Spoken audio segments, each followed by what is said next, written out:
대출이자 부담에 서민들 피가 마르고 있습니다. 왜 피가 마르고 있습니까? 네, 기준금리를 다시 올렸습니다. 한국의 중앙은행 기준금리, 가장 중요한 금리가 기준금리죠. 기준금리를 바탕으로 시중은행 금리, 모든 금리가 결정이 됩니다. 어제 5월 26일 날 금리를 0.25% 올렸습니다. 올해 들어서 지금 총 4번을 올렸어요. 네, 2달 연속으로 2번 올리고 4번 올렸습니다. 그래서 총 올린 금리는 5번씩 0.25%, 5번을 올렸습니다. 그래서 오늘 어제 빅스텝으로 0.5%를 올릴 가능성은 없지 않겠나라는 생각을 했을지도 모르지만 그렇게 올릴 수가 없습니다. 이게 그렇게 단순한 문제가 아니기 때문에 그렇습니다. 자, 그러면 한국은 왜 자꾸 이렇게 금리를 올릴까? 바로 무엇 때문이죠? 미국 때문입니다. 미국. 지금 표에 보시면은 미국은 2번 올렸어요. 0.25% 한 번. 그리고 파란 줄에 있죠. 5월 5일 날 어린이날 때 0.5%를 한 번 올렸습니다. 이것 때문에 한국에서 금리를 올린다. 이렇게 보시면 될 것 같아요. 자, 미국은 지금 1% 금리입니다. 기준금리가. 한국은 얼마죠? 아까도 보셨죠? 기준금리가 1.75%죠. 여기서 이제 비밀이 담겨져 있습니다. 제가 이전 시간에도 몇 번씩 방송을 했었는데 한국은 미국보다 항상 금리가 높아야 됩니다. 네, 높아야 되죠. 1번. 미국보다 금리가 높아야 되고 그 다음에 자, 두 번째가 있습니다. 미국이 금리를 올리면은 미국이 금리를 올렸어요. 자, 올리면은 한국도 반드시 금리를 올려야 됩니다. 자, 이거 잘 설명드렸죠. 왜 그렇습니까? 자본 유출을 막기 위해서입니다. 자본 유출. 왜 자본 유출이 나타납니까? 네. 자, 여러분들이 은행에 예금을 한다고 칩시다. 여러분들뿐만이 아니고 전 세계 사람들이 은행에 예금을 하려고 해요. 남는 돈을, 잉여 자금을. 그런데 한국은 금리가 낮고 미국의 금리가 높으면은 당연히 미국 쪽으로 가겠죠. 한국에 있는 사람들도 미국에 있는 은행에 예금을 하러 갈 겁니다. 왜? 미국이 당연히 금리가 높으니까. 그래서 한국이 금리가 높아야 된다는 얘기입니다. 자본 유출을 막기 위해서입니다. 만약에 금리가 역전이 났다 이러면은 굉장히 심각한 일이 벌어집니다. 금리가 역전되는 기간이 있습니다. 아주 짧아요. 네, 기간이 길 수가 없습니다. 그래서 만약에 금리가 역전된 상황이 장기적으로 간다 그러면 어떻게 되겠습니까? 한국에 있는 사람들이 한국에 있는 은행에 예금을 안 하겠죠. 전부 다 미국에 있는 은행에 예금을 하러 갈 겁니다. 자금을 다 뺄 거예요. 그럼 어떤 현상이 나타나죠? 네, 이것이 외환위기가 나타날 수 있습니다. 외환위기. 외환위기가 뭡니까? 한순간에 자금들이 투자 자금이라든가 이런 자금들이 빠져나갈 때 나타나는 현상입니다. 자, 외환위기가 나타나면서 어떻게 되죠? 환율이 급격하게 올라갑니다. 환율. 자, 외환 환율이 급격하게 올라가죠. 그렇기 때문에 지금 한국 돈의 돈이 평가절하가 된다는 겁니다. 가치가 없어진다는 거죠. 이것을 막기 위해서 어떻게 한다? 미국이 금리를 올릴 것 같으면 우리는 선제적으로 먼저 금리를 올리고 그리고 미국이 금리를 올리면은 우리도 따라서 금리를 올리게 된다. 그래서 기본적으로 0.5% 정도의 스프레드를 항상 만듭니다. 한국은 미국보다 금리가 높다. 그러면 한국보다 좀 못 사는 개발도상국이 있습니다. 그러면 한국보다 금리가 높아야 되겠죠. 그 나라는. 당연히 금융이라든가 이런 시스템들이 후진국보다는 한국이 더 높고 한국보다는 미국이 금융 시스템이 더 잘 돼 있겠죠. 돈이 떼일 염려가 없기 때문입니다. 돈이 떼일 염려가 없는 상태에서 금리가 높은 곳에 당연히 가겠죠. 그래서 자본 유출을 막기 위해서는 항상 한국은 미국보다 금리가 높게 책정이 된다. 그것이 정상이다. 이렇게 보시면 될 것 같아요. 그래서 한국이 왜 올리냐?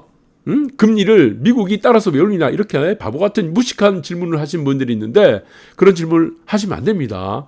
모든 것을 무엇에 따라 이루어집니까? 정책은 국익입니다. 국익을 생각해서 금리를 올리는 겁니다. 부동산도 마찬가지예요. 우리가 재개발 재건축하죠. 제재라고 하죠. 재개발 재건축을 하는데 동의서를 왜 내죠? 모든 사람들이 동의서를 내려고 하죠. 왜 그렇습니까? 나한테 이익이 되기 때문입니다. 그런데 리모델링 하려고 하면은 동의서를 안 냅니다. 왜 안 냅니까? 리모델링을 하게 되면은 소유주들이 손해를 입기 때문입니다. 피해를 입게 돼요. 재개발 재건축을 하게 된다면은 나한테 무조건 이익이 돌아오기 때문에 동의서를 내죠. 그런데 아주 무식하고 수준 낮은 사람들은 재개발한다, 재건축한다 그러면 동의서를 안 내요. 왜 안 냅니까? 내한테 이익이 나는데도 불구하고 동의서를 안 내는 겁니다. 그것은 뭡니까? 무식해서 안 되는 겁니다. 수준이 낮아서. 그리고 똑같아. 이 경제적도 마찬가지죠. 경제정책도 마찬가지입니다. 금리를 올리는 이유, 미국이 올리기 때문에 한국이 금리를 올리는 것도 국익을 생각해서 우리가 이익을 만들기 위해서, 이익을 찾기 위해서 이렇게 하는 겁니다. 자본 유출을 막고 이 부분들을 잘 체크하시기 바라고, 그리고 아까도 보셨던 한국의 금리는 미국보다 기본적으로 대략 0.5에서 1% 정도, 대략 0.5% 정도의 스프레드를 가집니다. 플러스가 됩니다. 한국이 금리가 높다. 그러면은 지금 9월세, 9개월세 1.25% 금리를 올렸죠. 지금 한국에 보시면은 1.75%니까 지금 1.25%를 올렸습니다. 금리를 9개월세 굉장히 가파른 속도로 올렸는데, 자, 이게 대출 이자만 17조 원이 늘었다고 합니다. 17조가 굉장히 큰 돈입니다. 이 17조의 돈들의 이익은 누가 가져갑니까?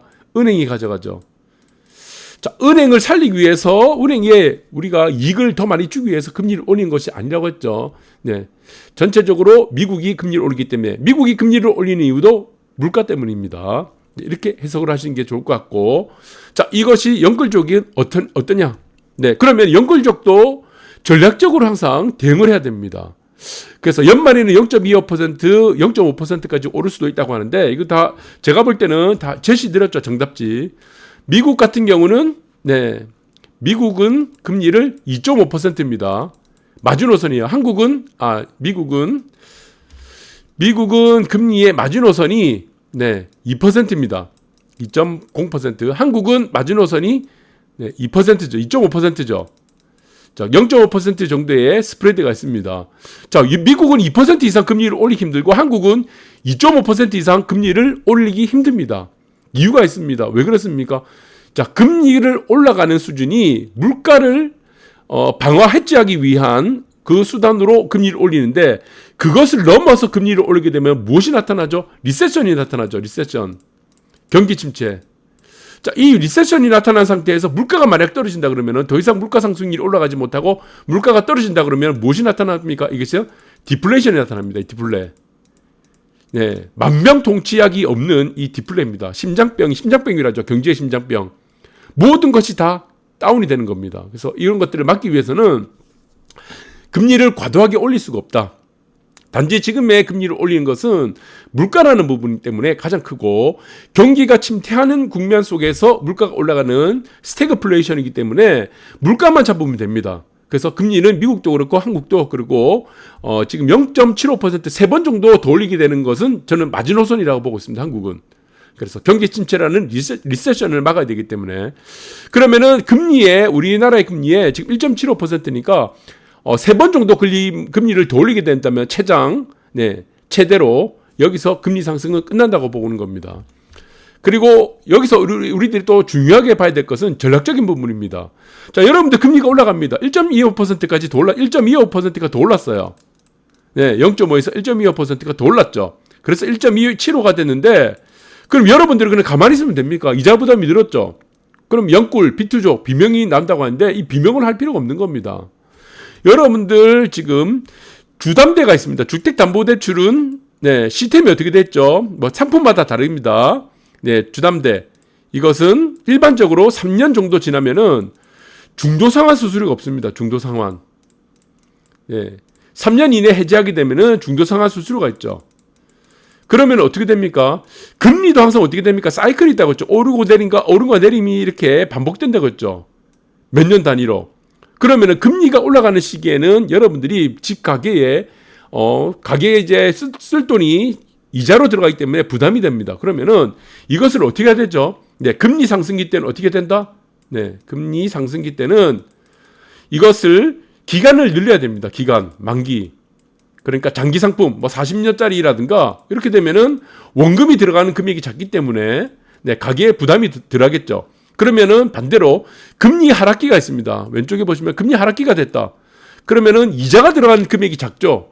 그러면 어떻게 됩니까? 원금을 올려야 되겠죠. 그러면은 10년에서 대충 15년 만기 이런 걸로 갈아타야 된다는 겁니다. 갈아타야 되죠. 그래서 여러분들이 주담대도 마찬가지지만 내가 한번 상품에 지금 대출 상품에 가입을 해놓고 매달 원금과 이자를 갚아 나갈 겁니다. 그러면은 금리 상승기 때는 금리가 들어가는 부분이 크기 때문에 원금을 낮춰가지고 네, 대출 기간을 늘려야 되고, 그리고 3년 정도 지나서 보시니까 또 금리가 또 제로 금리에 가까워진 거예요. 아주 저리의 금리가 지금 싼 상품이 등장한다 그러면은 은행 가서 네, 갈아타야 되는 거죠. 중도상환 수수료가 없으니까 3년이 지나면은 그때는 10년이나 15년짜리 기간이 짧은 거, 만기 기간이 짧은 상품으로 해서 갈아타고, 이것을 계속 반복적으로 하는 것이 좋습니다. 그래서 멍하니 앉아가지고 뭐 금리 올라간다 그러고 뭐 사회 탓하고 부모 탓하고 친구 탓하고 이거 하지 말고, 은행 탓하고 이거 하지 말고, 네, 3년 정도 지나면은 여러분들이 탄력적으로 전략적으로 이런 대출도 접근하시는 것이 좋다. 저는 그렇게 권하고 싶습니다. 네. 그리고 작년에 집 샀는데 이자 부담만 월 340만 원, 집집마다 적자. 그 적자 보는 거예요. 적자를 보면은 여러분들이 어떻게 하라고 그랬습니까? 이거 대출 만기를, 네, 대출 만기가 있죠. 네, 만기가 긴 상품을 갈아타기 하라는 겁니다. 갈아타기. 그리고 여러분들이 보시면은 제로금리 정도로 이제 또 수렴할 거예요. 나중에 또 몇 년 지나면은 또 제로금리 될 겁니다. 얼마큼 내려가겠습니까? 0.25%. 또 0.5% 정도를 이 금리가 내려가겠죠. 0.25나 0.5%. 금리가 내려가겠죠. 그러면 어떻게 됩니까? 만기를 줄여야 됩니다. 이거 대출 기간을. 네, 만기의 대출 기간을 줄여서 이제는 원금을 좀 더 많이 넣어야 되죠. 왜 원금을 더 많이 넣어야 됩니까? 네, 이자가 줄어드니까. 이렇게 3년마다 이렇게 갈아타기를 계속 하라는 거죠. 이렇게 하는 게 좋습니다. 여러분들. 그래서 이렇게 하라는 것을 아무도 지금 제시를 안 해주더라고요. 네, 정답지를 주지 않아서 제가 여러분들한테 나 지금 생계를 할 돈도 없어. 라면 사 먹을 돈도 없다 그러면은 네, 3년 정도 지났다면은 당연히 이렇게 저는 원금을 고정돼 있지만 대출 이자는 들어간 부분을 만기가 길어지면은 줄일 수 있기 때문에 이런 쪽으로 잘 전략적으로 하시는 게 좋고, 그리고 연말 정도 돼서 한 두세 번 정도 더 올린다 그러는데, 그러면은 만약 세 번 정도 더 올린다 그러면 어떻게 됩니까? 금리가 2.5%가 되겠죠.